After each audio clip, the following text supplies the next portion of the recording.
Welcome back to Remote Sensing Applications using ArcGIS. From last time we had 17 spectral classes and we created a dendrogram of similarity among those 17 spectral classes. And based on that dendrogram and looking at the spatial distribution of these spectral classes, we needed to decide what land cover class each spectral class represented.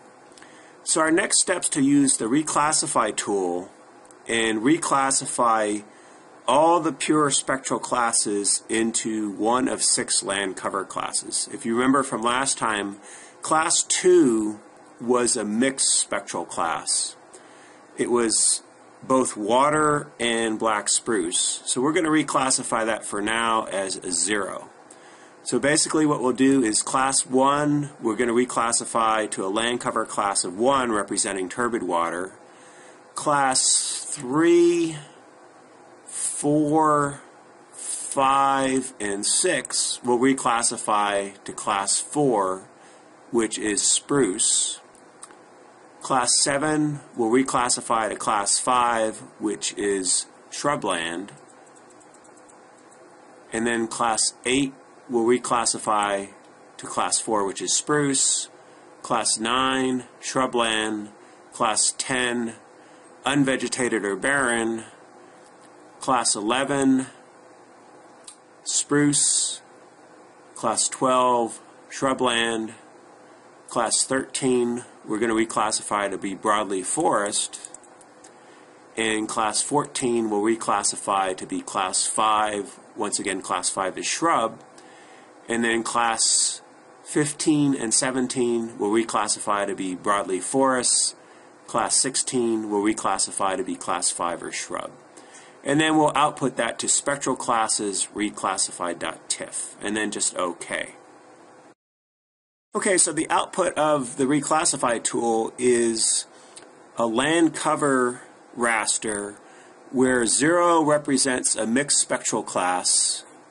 So basically that would be this clear water area and the spruce. Those are pixels with 0. And then 1 represents turbid water along the Tanana River. 3 would represent broadleaf forest. 4 would represent black spruce. 5 would represent shrubland. And then 6 is unvegetated or barren. So a lot of the alluvial gravel bars on the Tanana River, or the highways, or the dike at the Chino Flood Control Project. Okay, so we've got a pretty good classification. The only problem is we don't have water, clear water classified because our spectral class of clear water was mixed with black spruce. So the next step is we'll deal with that one spectral class which was a mixture of clear water and black spruce. Okay, so what we'll do is we'll use this tool set null, and we'll take our original 17 spectral classes, and then we'll ask a question: is the pixel value not equal to 2? And if it's not equal to 2, those pixels would become no data pixels. If that question's false, the pixel will have a value of 2. And then just OK. So that results in our mask raster where 2 represented that class that was mixed clear water and black spruce. All the other pixels are no data. So what we'll do is we'll rerun the isocluster algorithm only on these pixels that were from this mixed class. So we'll use the same original 4-band Landsat image and then basically set our mask so we're only looking at the pixels that are in yellow. Okay, so the same original input 4-band raster, and this time, since we're only looking at areas that were in one mixed spectral class, we'll say, well, for those areas, give us 10 spectral classes. And then we'll output to something called water spruce spectral classes.tif, give us a minimum class size of 10 pixels. Would be one spectral class has to have a minimum of 10 pixels for that spectral class. Okay, and the key is we need to specify use a mask. We're going to classify only the pixels from our mixed spectral class. So if you go to the Environments button from your geoprocessing tool, and then Raster Analysis, and then we would specify our mask. So our mask is going to be that raster representing the mixed spectral class pixels. And then OK, and then OK. Okay, so that results in 2 spectral classes.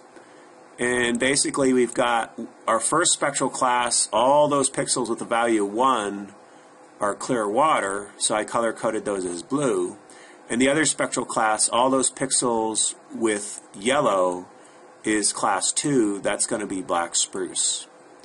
So we've succeeded in classifying those pixels that were incorrectly classified initially into a mixed spectral class. Now we've got 2 pure spectral classes, 1 representing clear water, 2 representing spruce. So then our next step is to use the reclassify tool and reclassify these 2 spectral classes into our land cover classes. So you remember land cover class of 2 represents clear water and a land cover class of 4 represents spruce.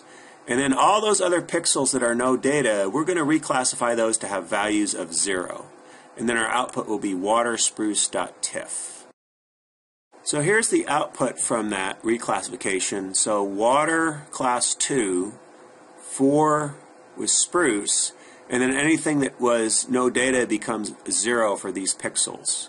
And then here's our original land cover class.